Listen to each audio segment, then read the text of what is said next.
Halo Sobat Bahasa, kembali lagi di Siniar Kita dan Bahasa. Di episode kali ini kita akan membincangkan perihal sastra yang ada di kota Tanjung Pinang beserta seorang tokoh sastrawan yang barangkali namanya sudah tidak asing bagi Sahabat Bahasa di rumah. Baik, Sahabat Bahasa, seperti yang kita tahu bahwa sastra merupakan salah satu karya seni yang memanfaatkan media bahasa untuk menyampaikan pesan atau kritik.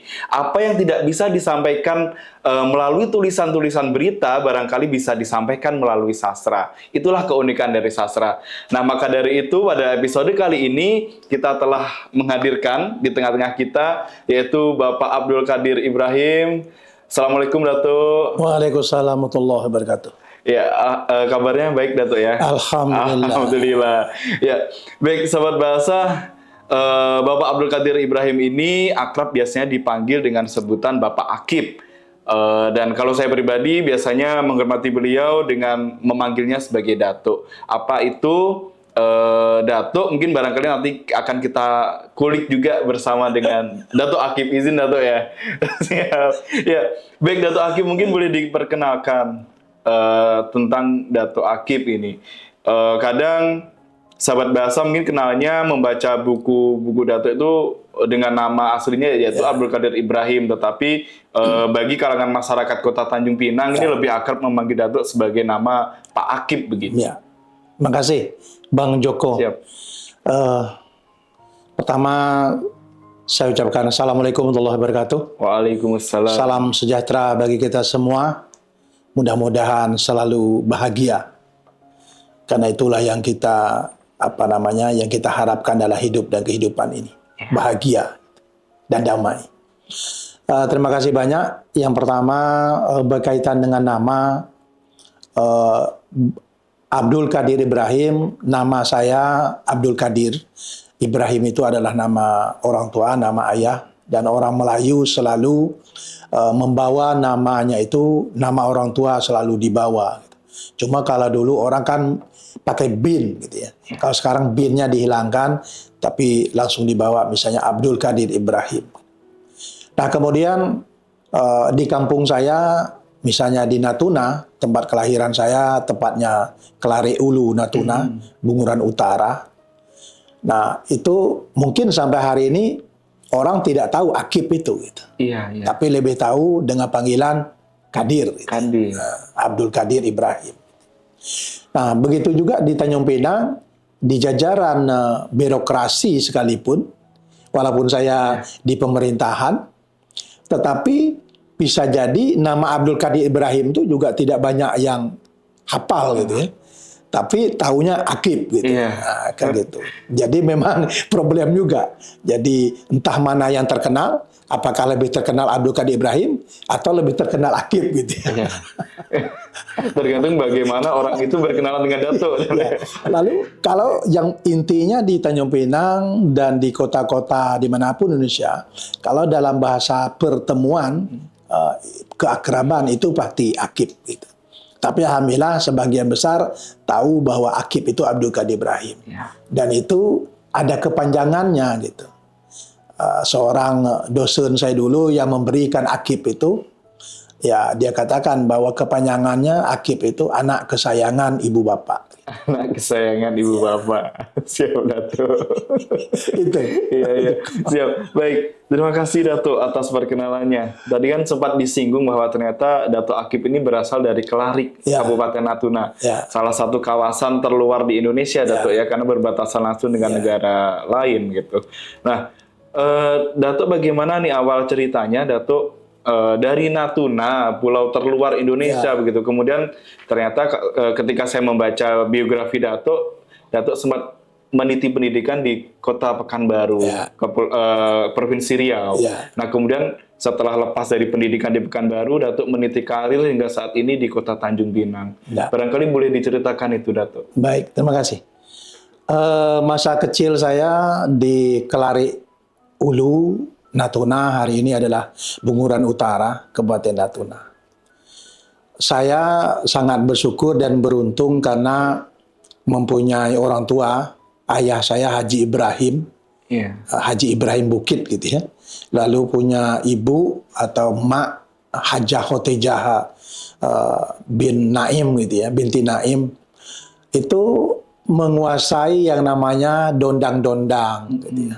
Dondang-dondang Melayu ketika mengasuh anak mau tidur atau mengasuh cucu mau tidur gitu ya, atau lagi menangis membujuk, itu pakai dondang-dondang sambil digendong, didendang-dendangkan gitu. Itu pengalaman saya lagi kecil gitu ya. Kemudian saya kan anak bungsu, udah itu saya. Jadi kan kakak-kakak saya kan punya anak gitu ya. Lalu melihat bagaimana kakak-kakak saya juga menggendong anak, juga mendendang-dendangkan tradisi lisan Melayu gitu. Dan yang paling pengaruh, saya pikir saya sampai berkarya karena orang tua saya itu dua-duanya menguasai cerita rakyat gitu. Impian saya suatu saat saya akan menulis cerita-cerita rakyat yang saya dapat, yang saya ingat dari kedua orang tua saya itu gitu. Cerita rakyat Natuna itu. Nah, dengan itulah mungkin dari kecil tanpa disadari ya masuk ke dalam jiwa dan mempengaruhi kita gitu. Dan yang kedua, saya kan juga dulu pemain musik gitu ya, main band dari kecil gitu ya. Nah, kemudian ketika sekolah di Pekanbaru, lompat cerita, sekolah di Pekanbaru, kebetulan sekolah saya itu Madrasah Aliyah Negeri Pekanbaru, MAN 1, itu memang keseniannya hidup. Setiap bulan Oktober itu ada bulan bahasa. Satu-satunya sekolah di Riau waktu itu mungkin yang punya bulan bahasa full 1 bulan itu adalah MAN itu. Nah, pada bulan bahasa itu seluruh siswa itu disilakan berkreasi. Teaternya, bangsawannya, nulis cerita pendeknya, cerita puisinya, dan itu akan ditampilkan di pentas. Dan itu setiap akhir pekan itu pergelaran. Dan puncaknya itu pada 28 Oktober itu mengundang sastrawan-sastrawan ternama di Riau. Salah satu saya ingat pernah mengundang Ibrahim Satta, pernah mengundang Edi Ruslan P.M. Riza, pernah mengundang Sumana Es. Jadi itu pasti mempengaruhi kita. Nah, tegak bulu saya masih karena ingat masa-masa itu, woi keren juga nih jadi pengarang, gitu. Jadi sastrawan gitu. Dan kebetulan waktu saya main musik itu memang sempat mencoba mengarang lagu, tag lagu untuk dinyanyikan sendiri gitu. Jadi sebelum nulis puisi itu saya sudah duluan menulis kalimat-kalimat ya lagu-lagu cinta lah kan gitu. Paling tidak untuk nyanyi sendiri karena kita memang pemain musik. Kemudian kebetulan di MAN itu juga punya guru musik namanya Pak Saipul Akbar. Itu memang kita diajar menulis lagu sampai ke not balok. Dan kita disuruh menulis lagu masing-masing. Karena itu tanpa disadari ya sama aja nulis teks lagu dengan puisi kan sama saja. Berarti bisa disimpulkan bahwa dunia kreativitas Datuk ini memang tumbuh di Pekanbaru, Datuk ya. Mulai dari kampung tadi sudah ada bekal dari orang tua karena cerita rakyat dan lain-lain tadi itu, yang itu kita dengar. Jadi gini gitu, misalnya saya mau tidur baring dengan ayah dengan mak, itu dua-duanya gantian cerita itu. Serius, sampai saya sudah menikah dengan istri saja, itu ketika baring dekat saya, itu masih bercerita berdua itu. Saking dan itu mempengaruhi kita. Saya bersyukur hidup dalam lingkungan seperti itu. Kalau boleh tahu Datuk, di Pekanbaru Datuk mengambil jurusan apa Datuk? Di mana ini? Ketika kuliah. Nah, saya ketika di MAN itu kan mulai berproses mengarang karena memang guru bahasanya luar biasa. Dia bukan pengarang, tetapi bagaimana dia mendorong siswanya bisa menjadi pengarang. Namanya Dr. Randa Rosniar gitu ya. Rosniar ya dari MAN itu muncul Arisa Beba, dikenal sampai hari ini jadi sastrawan di Riau. Lalu muncul Kazaini KS itu sebelum saya. Kemudian setelah Kazaini KS itu saya, kemudian Asyir Zalnur, kemudian Hangka Prawi, Marhalim Zaini. Itu muncul dari MAN itu karena bulan bahasa tadi. Nah, artinya saya kuliah tidak mendapat pengaruh Oke. berbahasa dan bersastra itu. Tapi murni ketika di kampung dan di MAN itu. Di kuliah saya lebih banyak berada di luar. Kuliah itu hanya betul-betul ilmu perguruan tinggi gitu ya. Ilmu murni, tidak untuk yang lain. Jadi saya Fakultas Tarbiyah, jurusan Pendidikan Agama Islam, jurusan Guru Pendidikan Agama Islam, PAI ya, PAI, PAI, Pendidikan Agama Islam, PAI gitu. Fakultas Tarbiyah gitu. EN Susko Pekanbaru. Jadi sebenarnya Datuk tidak pernah mendapatkan pelajaran sastra di bangku kuliah, Datuk, ya? Tetapi Datuk memiliki pengembangan diri itu di luar bangku perkuliahan gitu ya. Di luar ya, sejak MAN itu saya sudah bergaul dengan ikut dulu semarak orang buat seminar, membuat pelatihan dan dulu bayar. Bayar itu. Walaupun bayar, orang ikut ramai. Termasuk saya, cari duit itu, yang penting bisa ikut. Ikut. Misalnya, sekarang gratis pun sepi, Datuk. Itu maksud saya. Maksud saya, sekarang kantor bahasa misalnya buat gratis, kasih piagam, kasih makan, kasih apa, orang tidak mau datang. Kami dulu bayar itu, datang. Dan saya piagam itu mungkin segini ada di rumah. Salah satu yang pernah saya dapat pelatihan itu dari Mahbub Junaidi. Itu narasumbernya dari Arswindo Atmowiloto. Kemudian siapa lagi ya, lupa saya. Intinya sampai seperti itu gitu. Itu kita bayar. Dan saya bergaul dengan teman-teman dari UNRI, dari WIR, Lajang Kuning, dan itu berproses sampai saya kemudian aktif di teater, bengkel teater bersama Pekanbaru. Nah. Berarti artinya kan Datuk ketika tidak mengambil jurusan sastra dan pada saat itu akhirnya juga mengawali karir tentunya tidak secara resmi di bidang sastra, Datuk ya. Kalau boleh tahu apa, Datuk? Selepas kuliah karir pertama Datuk?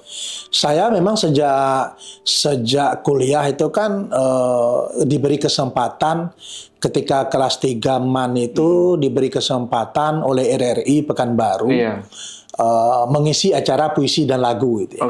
Dan itu tentu setiap hari Sabtu paling tidak satu puisi saya baca. Itu publikasi cuma-cuma gitu. Dan itu kan banyak, RRI dulu kan top gitu ya. Banyak puisi dari Malaysia dan macam-macam, dan saya membaca itu diselingi dengan lagu. Nah, itu yang mempengaruhi saya pikir seperti itu. Sempat menjadi guru, Datuk? Jadi saya ketika dari RRI, kemudian 2 tahun, kemudian 89, saya bergabung dengan Mingguan Genta. Menjadi wartawan. Jadi wartawan, tentu menulis semakin berkembang. Kemudian dari Genta, saya bergabung ikut Pak Rida Kaliamsi, menjadi wartawan Riau Pos. Menjadi teori Riau Pos. Itu lagi-lagi terus berkembang gitu. Dan di media yang ada saya terus menulis nulis puisi, nulis cerpen, nulis esai, di samping menulis berita dan reportase seperti itu. Berarti memang di awal karirnya pun ternyata jadi juga wartawan. Menulis menjadi salah satu kunci karirnya Datuk gitu ya, Datuk ya. Tadi menjadi wartawan, menjadi pengisi radio juga begitu, Datuk ya. Ini luar biasa sekali. Dari wartawan kemudian 94 saya ikut tes CPNS dan lulus di Kakanwil. Dulu ke Kakanwil namanya, Kantor Wilayah Pendidikan dan Kebudayaan Provinsi Riau. Di Pekanbaru. Saya ikut tes. Dan tentu tes sesuai dengan jurusan saya jadi guru gitu. Dan saya kemudian mengundurkan diri dari Riau Post Group pada tahun 95, mengundurkan diri dan jadi guru agama di Midai Natuna. Berarti kembali lagi ke Natuna. Kembali ke Midai Natuna, menjadi guru agama, dan karena kekurangan guru, kan tadi Mas Joko bilang daerah terluar gitu. Karena kekurangan guru, saya oleh kepala sekolah mengajar agama Islam, mengajar biologi, mengajar Arab Melayu, dan mengajar IPS ekonomi. Jadi komplit lah itu. Serba bisa Dato ya. Dan karena saya tadi jari jurnalistik, maka saya minta izin dengan kepala sekolah waktu itu Pak Wan Muhammad Zahar untuk membuat mading. Iya. Dan kita buat mading, dan alhamdulillah anak-anak nulis macam-macam. Itu waktu di Midai. 3 tahun di Midai, lalu pindah ke sini. Ke Tanjung Pinang. Ke Tanjung Pinang. SMP 4 Tanjung Pinang. Baik. Ngajar Arab Melayu dengan agama. Ini Sobat Bahasa pasti tentu sangat kagum sekali dengan sosok Datuk Rida Kaliamsi begitu. Beliau memang sudah memiliki ketertarikan di dunia sastra ternyata sudah dari kecil Datuk ya. Kemudian beliau kembangkan ketika beliau hijrah ke Pekanbaru untuk bersekolah gitu Datuk ya. Tujuan utamanya bersekolah, tetapi ternyata di luar bangku sekolahnya itu beliau malah lebih geliat begitu untuk menekuni dunia sastra itu. Dan hingga saat ini akhirnya Datuk meskipun menjadi ASN di Tanjung Pinang dan dengan posisi sekarang Datuk yang sudah menjadi pejabat Datuk ya. Tapi sastra tidak pernah dilupakan dan selalu menjadi pendamping dalam hidup Datuk begitu ya. Saya bersyukur bahwa ketika pindah dari Midai kemari lalu oleh Tok Rida Kaliamsi, karena saya pengunduran diri saya 94 itu beliau tolak. Jadi saya aktif lagi di Rio Post Group itu. Dan beliau angkat saya menjadi Red Pel Mingguan Sempadan di Tanjung Pinang. Mingguan Sempadan. Baru ketika saya ditarik oleh Wali Kota Ibu Haja Suryatati Amanan menjadi salah seorang pejabat Islam 4 di Dinas Kebudayaan Kota Tanjung Pinang. Karena itu tahun 2003 secara resmi saya mengundurkan diri dari Rio Post Group. Dan full menjadi pejabat, menjadi ASN, tetapi berkreativitas tulis menulis, tidak pernah berhenti, atau menjadi di mana saja orang undang untuk diskusi untuk apa itu tidak pernah absen. Selagi saya sehat. Ya misalnya saya di Midai sekalipun saya menulis gitu. Di Midai itu lahir naskah naskah yang harta karun itu. Itu lahir di Midai dan itu menjadi pemenang nominasi dari Riau Nasional itu ya. Kemudian buku puisi Negeri Air Mata itu naskah itu sebenarnya ditulis di Midai. Di Midai juga. Di Midai. Tapi kemudian dipoles itu di Tanjung Pinang dan kemudian terbit. Siap.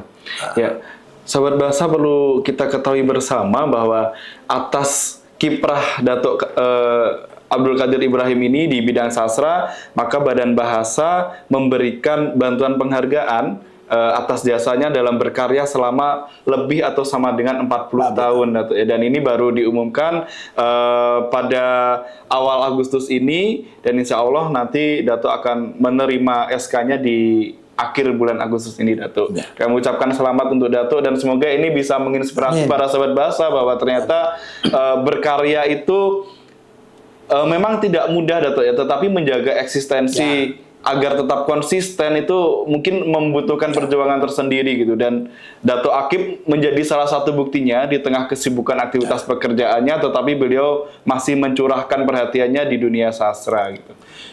Ya menjaga, saya begini, Bahdi, saya punya moto bahwa menulis itu amal soleh. Apa amal solehnya? Salah satunya di samping menjadi aparatur sipil negara, ya amal soleh berikutnya adalah menulis gitu. Dengan menulis, maka saya punya moto, menulislah Anda sebelum suatu hari datang seseorang menulis hanya nama Anda di batu nisan. Saya ulangi lagi, menulislah Anda sebelum suatu hari datang seseorang hanya menulis nama Anda di batu nisan. Di atasnya ditulis innalillahi wa inna ilaihi raji'un, telah lahir tanggal sekian, nama misalnya Abdul Qadir bin Ibrahim, lahir tanggal sekian, tahun sekian, meninggal tahun sekian. Itu yang maksud saya itu. Dan itu pasti. Jadi sebenarnya menulislah semua orang pasti akan dapat itu, tapi di batu nisannya. Sebelum itu terjadi ya kita yang nulis. Karena nama kita abadi juga Ya. karena karya-karya kita, Datuk ya. Ya, Bang Joko nyebut abadi. Raja Ali Haji sudah lebih 200 tahun. Iya. Namanya masih dibahas Iya. dan dibincangkan sampai hari Dan ini. masih dikenal sosoknya hingga hari Karena ini. itu saya menulis misalnya 91 terbit buku puisi pertama 66 menguak. Usia waktu itu baru 24 tahun, masuk 24 tahun gitu ya. Kemudian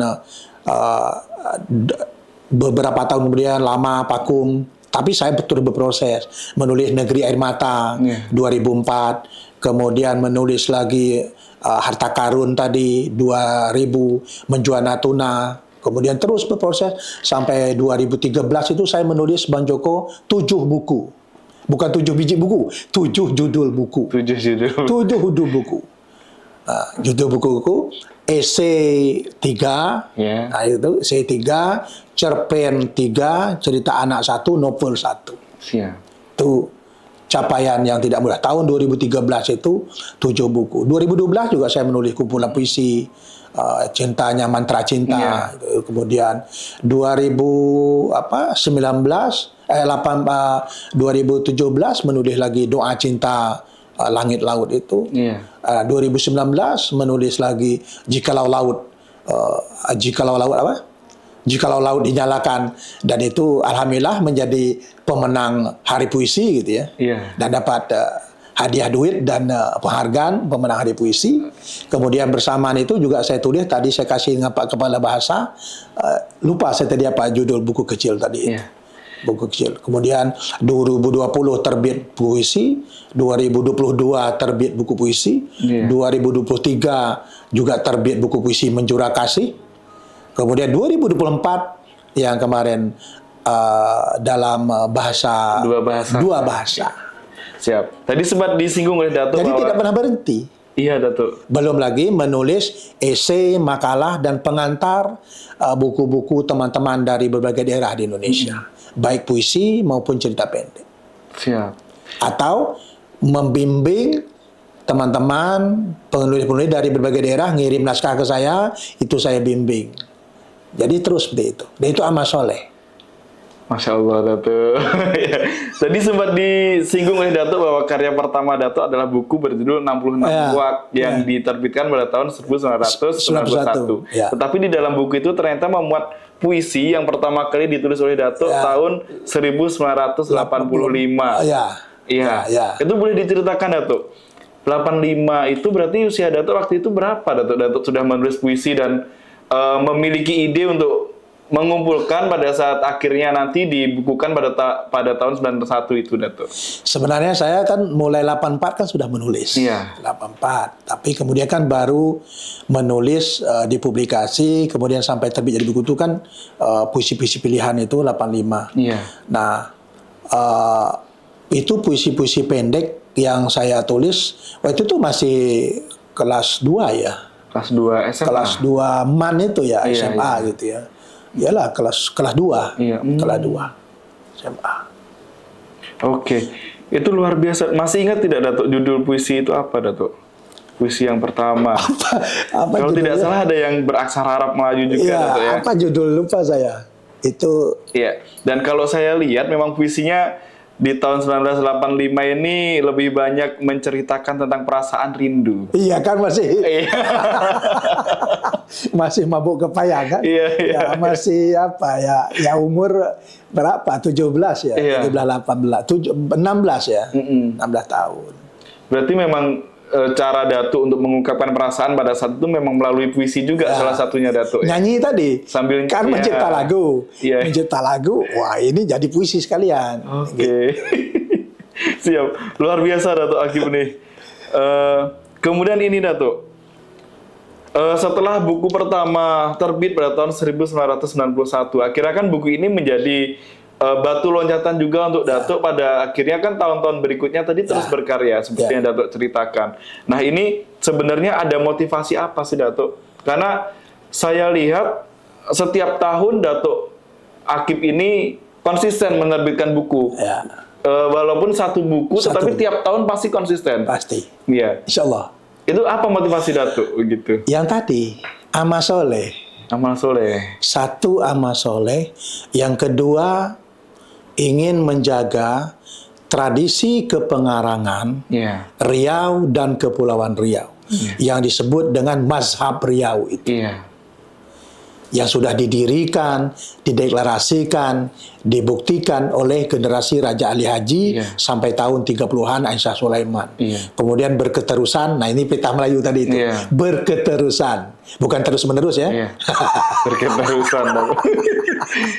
Berketerusan.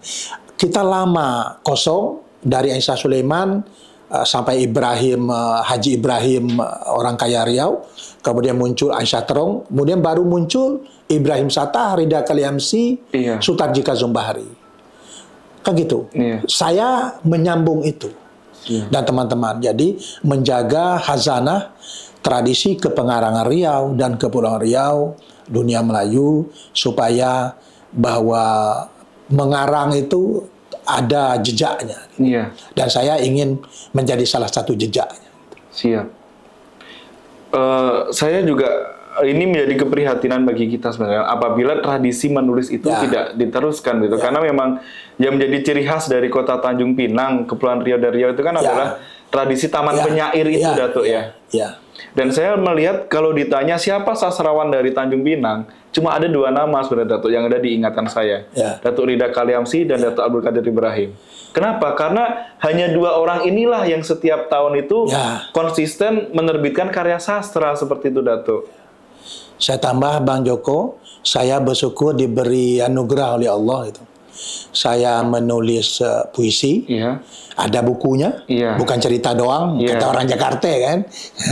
Saya menulis cerita pendek, ada 4 kumpulan cerita pendek, ya kan? Saya menulis novel, ada 1 buku novelnya. Saya menulis esai, ada 3 kumpulan esainya, 4 esai. Jadi alhamdulillah seluruh cabang-cabang itu saya bisa ikut nimbrung gitu. Yang belum 1, Datuk. Apa tuh? Naskah drama barangkali, Datuk. Itu, padahal ini Bang Joko nyebut naskah drama.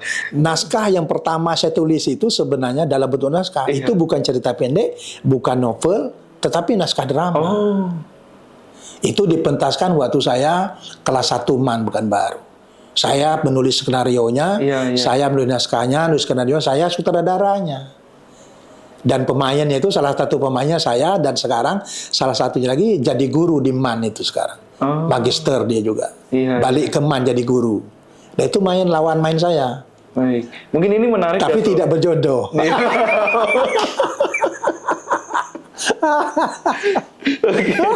Ini menarik, Datuk. Kira-kira cuma sayangnya naskah itu bukan hanya itu. Naskah saya, puisi saya yang bersama 66 Ngua itu kan ada 120 lebih puisi.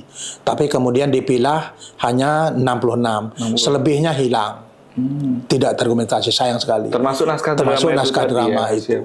Ada 2, satu lagi saya menulis skenario pementasan di bawah lindungan Ka'bah, karya Buya Hamka. Dan itu juga kita pentaskan di sekolah. Dialihwahanakan jadi drama. Iya, jadi drama. Jadi teater gitu. Drama. Itu saya tulis itu. Sayang sekali itu. Padahal di bawah lindungan Ka'bah itu keren. Dan itu kita buat Ka'bahnya di dinding, kita pasang, dan itu memang ditandu benaran. Seperti itu yang saya buat dulu gitu. Jadi udah agak gila dari dulu lah. Dalam dunia sastra itu harus agak dalam tanda petik agak gila sedikit lah. Berarti jangan memang gila semua banyak. cabang sudah dirambah, Datuk. Insya Allah. Ya. Berarti memang tidak ada celah juga untuk ke semua cabang sudah digiati oleh Datuk Akif begitu, Datuk. Ya? Kalau nak cerita musik, band ya pemain melodi saya, dengan vokalisnya gitu. Lalu ini, Datuk, kita sudah tahu Datuk memiliki banyak sekali karya sastra itu. Tadi ada puisi, novel, cerpen, hingga naskah drama pun ada itu. Kira-kira apa sih satu karya yang paling berkesan bagi Datuk begitu?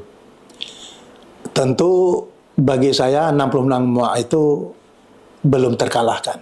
Ya, karena memang menjadi pematik juga, Datuk. Ya. Menurut Ramon Damora, itu rekornya belum terpecahkan untuk Riau dan Kepulauan Riau. Karena saya terbit buku itu usia sangat belia, masih 24 tahun. Dan buku itu mendapat pembicaraan luas. Saya bahagia buku itu mendapat pembicaraan luas di Riau, salah satu diulas oleh almarhum Al-Azhar dalam peluncuran itu. Kemudian berbagai, ada Tabrani Rap, ada Idus Tintin, Kazaini KS dan lain-lain. Topik Ikram Jamil. Kemudian buku itu juga terdokumentasi dalam leksikon baik di Riau, dan yang paling saya gembirakan, buku itulah yang menjadikan saya masuk dalam deretan kepenyairan Indonesia. Dan itu ada dalam buku Kori Layu Rampan yang diterbitkan oleh Balai Pustaka. Leksikon sastrawan atau sastra, lupa saya. Udah itu ditulis oleh dalam buku Pamusuk Aneste. Itu juga. Jadi saya bahagia. Jadi buku itu bagi saya luar biasa. Dan buku itu sudah diulas mungkin lebih 20 orang yang sudah mengulas dalam bentuk tulisan. 66 buah itu. Siap. Luar biasa. Ya salah satunya yang mengulas itu ya termasuk menyinggung itu Pak Sapardi Djoko Damono. Berarti memang ini sangat berkesan dan barangkali tidak bisa dilupakan oleh Dato' itu. Dan puisinya pendek-pendek gitu. Misalnya salah satu yang ini, tanganmu panjang sampai peluklah aku. Habis. Puisinya pendek. Tetapi kan di balik puisi yang pendek ini pasti ada maksud yang dalam begitu, Dato' ya. Itu salah satu puisi. Kemudian tadi ketika saya melihat biografi Dato', saya menemukan bahwa tahun 2010 Dato' pernah meluncurkan buku puisi berjudul Nadi Hang Tua yang diluncurkan di Taman Budaya Yogyakarta. Betul. Nah, boleh diceritakan Dato' bagaimana kok bisa gitu, kalau bahasa anak sekarang gitu, kok bisa gitu diluncurkan di Jogja, jauh-jauh dari Tanjung Pinang, dan tentu diulas oleh para ahli sastra dari Jakarta, Yogyakarta dan lain sebagainya itu. Saya ingin balik ke belakang sedikit. Jadi pada tahun 2007 Ibu Hajah Suryatati Amanan itu mengadakan peluncuran buku di Taman Ismail Marzuki. Saya terbang dari Tanjung Pinang dan sampai di Taman Ismail Marzuki itu, karena terbangnya siang belum makan. Jadi saya menjelang maghrib, kan banyak kantin itu di tim, saya pergi makan, lagi pakai ransel dari bandara. Ketika saya lagi jalan-jalan cari tempat duduk, lalu ada suara itu, Kip, gitu, Kip, gitu, Kip. Saya noleh gitu mencari, apa nama saya dipanggil gitu ya. Lalu saya cari dari mana suara itu datang. Ternyata itu yang memanggil itu sang presiden itu. Presiden penyair Indonesia Sutarji Kazumbahari. Lalu beliau lambai saya, duduk dekat beliau. Lalu saya pesan makan di situ, beliau dengan anak beliau di situ duduk. Lalu beliau bilang, dan itu luar biasa. Itu untuk pertama sekali Sutarji, saya dekat dengan Sutarji. Karena dulu saya tidak berani dekat, karena beliau presiden gitu. Saya rakyat biasa gitu. Dan itu duduk, saya kaget, saya betapa takut, segan gitu ya, tak berani ngapa-ngapa gitu dengan beliau. Duduk, lalu beliau bilang apa? Kalimat pertama saya tidak mau mengatakan, takut orang katakan saya bohong gitu. Nah, lalu kalimat keduanya adalah, Kip, ya bang, kata saya, aku sudah baca cerpen kau gitu, dan aku sudah baca komentarnya Hamsat Rangkuti gitu. Kata beliau kan. Lalu apa bang? Kau tulis cerita pendek, kau letakkan nama kau di sastra Indonesia itu sebagai cerpenis. Siap bang. Karena itulah belakangan terbitlah kumpulan cerita pendek saya yang berikutnya setelah Menjual Natuna itu. Terbitlah kumpulan cerita pendek memburu apa namanya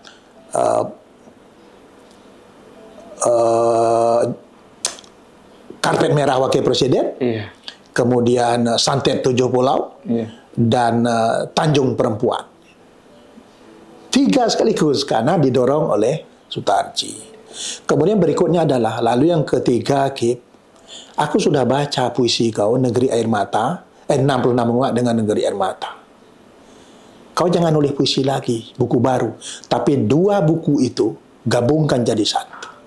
Dan itu dibincangkan apakah di Jakarta atau di kota-kota lain di Indonesia. Karena itulah buku itu, Nadi Hang Tuah itu adalah 2 buku, 66 menguak dengan Negeri Air Mata. Jadi 2 buku menjadi satu, diberi judul baru namanya Nadi Hang Tuah. Dan itu diluncurkan kebetulan alhamdulillah atas ikhtiar teman-teman di Jogja, Raudal Tanjung Manua, Mas Joni Arinata, kemudian ditawarlah ini dengan Taman Budaya. Dan ternyata Taman Budaya siap meluncurkan itu. Dan semua mereka yang tangani gitu. Nah, dan akhirnya pembicaranya adalah Pak Sapardi Djoko Damono dan Al-Azhar almarhum. Dan malam itu saya pikir peristiwa yang juga tak bisa saya lupakan, karena yang hadir malam itu ya teman-teman ya dari UGM, dari mana-mana, luar biasa. Dia itu penuh dalam gedung itu. Luar biasa. Tentu tidak semua sasaran punya kesempatan yang sama begitu, Datuk. Ya, Datuk salah satu orang yang terpilih bagi saya, karena memang jarang sekali sastrawan bisa meluncurkan bukunya di luar tanah kelahirannya atau di luar tempat dia menciptakan karya itu gitu, Datuk ya. Dan itu saya tambah Bang Joko, ternyata diliput luas oleh RRI. Saya malah diundang oleh RRI Yogyakarta, dialog seperti ini gitu. Diwawancara dalam dialog seperti ini secara langsung.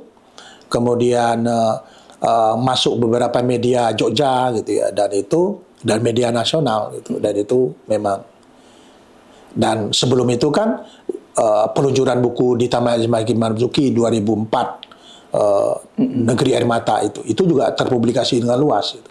Oleh Kompas, oleh Republika gitu.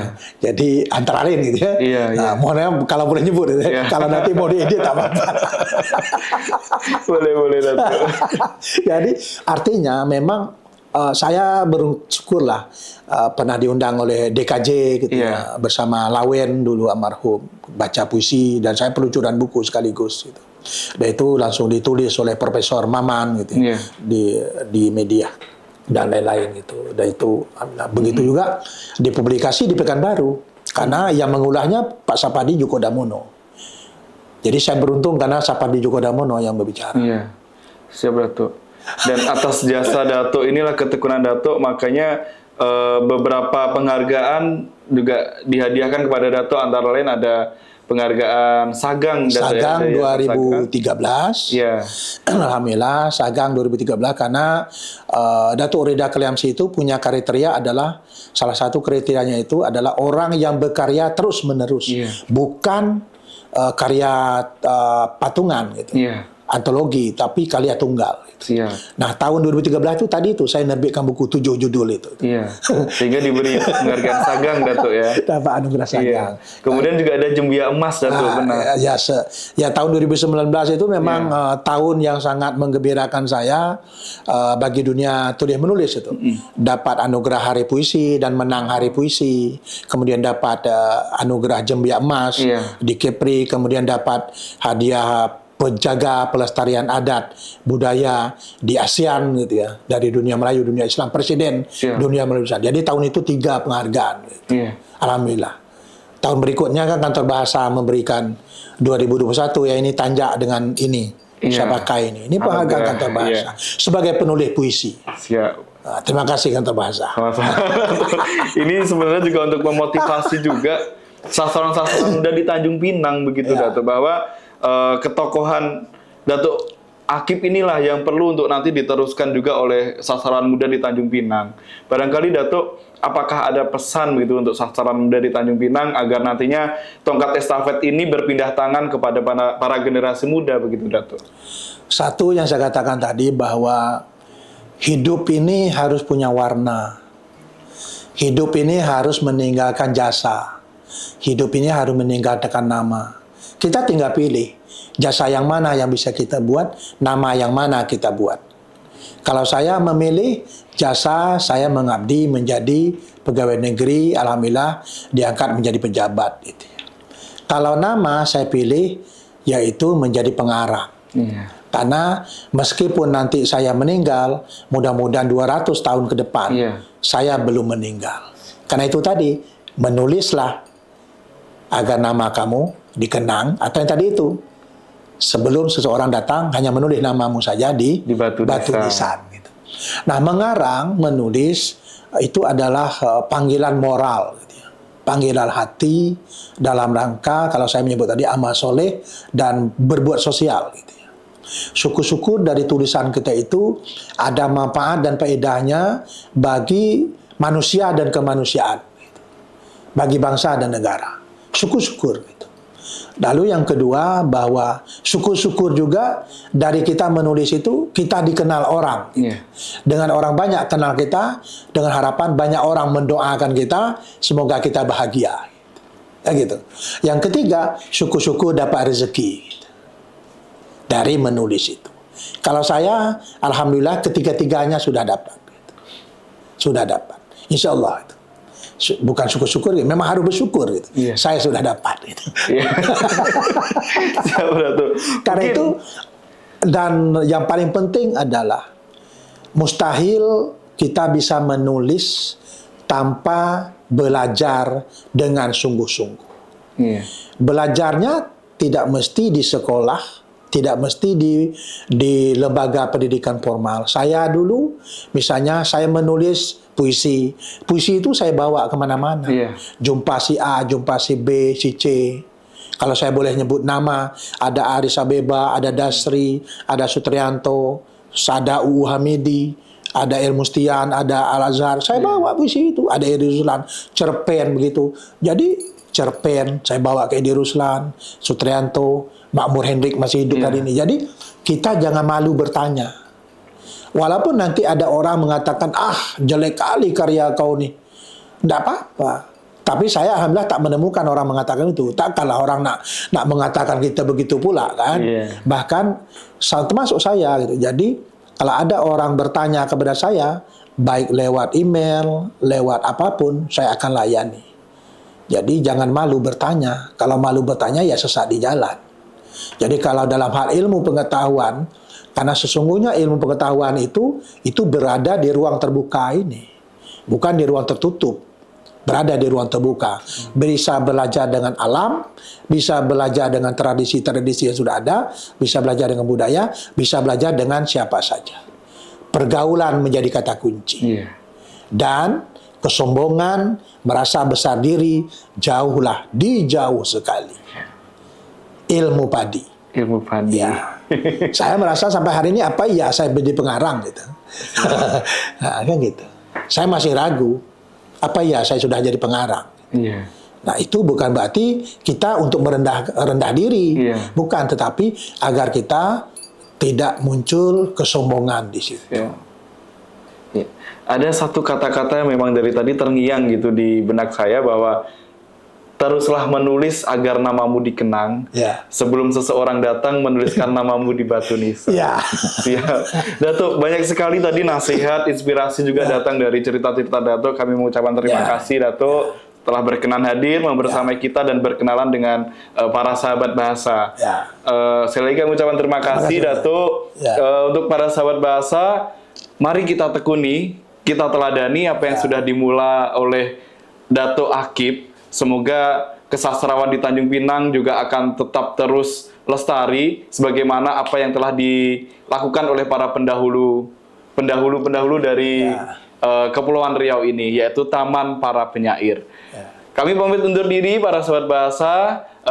Terima kasih sekali lagi kepada Datuk Akib. Semoga tidak kapok untuk berdiskusi lagi Datuk ya. Dan saya mohon izin menyampaikan terima kasih kepada Kantor Bahasa Provinsi Kepulauan Riau dan jajarannya. Terima kasih banyak, dan mudah-mudahan apa yang saya sampaikan tadi tidak lebih banyak bohongnya itu, tapi lebih ada manfaat dan faedahnya.